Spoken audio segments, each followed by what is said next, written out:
I think the challenges with Heisenberg are, or at least my approach to Heisenberg came from three different places. The first being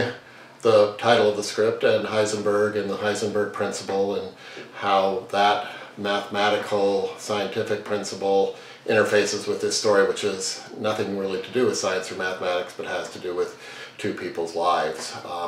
Which is really the second impulse, is the binary between these two people and how they sort of play out the Heisenberg principle. One is always in a single position and the other is moving all over, and they can't really connect with each other because of that, and only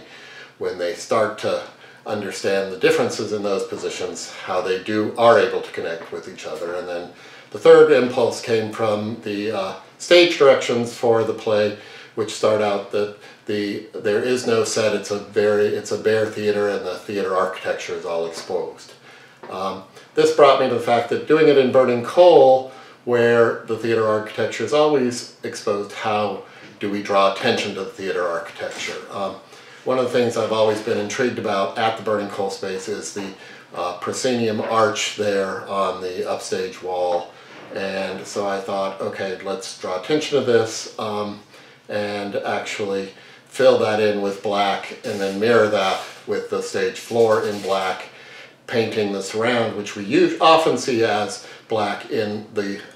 color of the theater, so that we separate out the theater from the playing space and in some ways maybe theatricalize the playing space and draw attention to the theater architecture.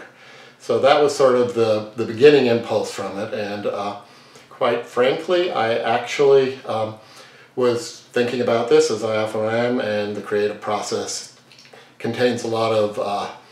gestation, a lot of just rumination about things, and it actually came to me in a dream, this sort of idea, and thinking about that black space, and found in this dream there was some sort of cipher or some sort of image or symbol floating in this space. This is probably after staying up late one night looking at all the mathematics behind the Heisenberg principle and understanding about 3% of it. But what that really ended up translating into is trying to find some sort of cipher, some sort of symbol, some sort of image that would be in this space, that would sort of be abstracted, be ambiguous enough to fill the space or to have presence in the space, but not to overtake the space or become some way emblematic. Spoke extensively with the director Emily Ray and I. We played with whether we have an image in the space, whether we have multiple images, all sorts of combinations of this, and eventually settled on what is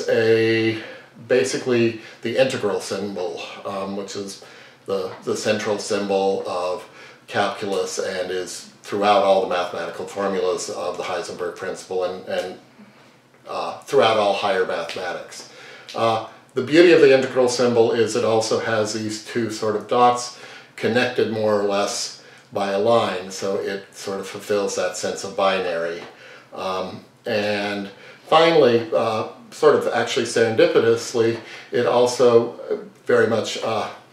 works as, or looks like, or maybe resonates with the scroll work that you see in string instruments, violins, those sorts of things. And there's a very important line in the play that Emily, as the director, was sort of used as the basis of a lot of her work, where Alex, the lead character, or one of the two characters, says that in listening to music, you don't listen to the notes, you listen to the space between the notes. And so this sense of space between also became important. So there's the binary of the black wall and the black floor, the space between those, the sort of abstract space existing, these two dots, these binary of these two people that are essentially connected but also very separate. So that's where the set came from.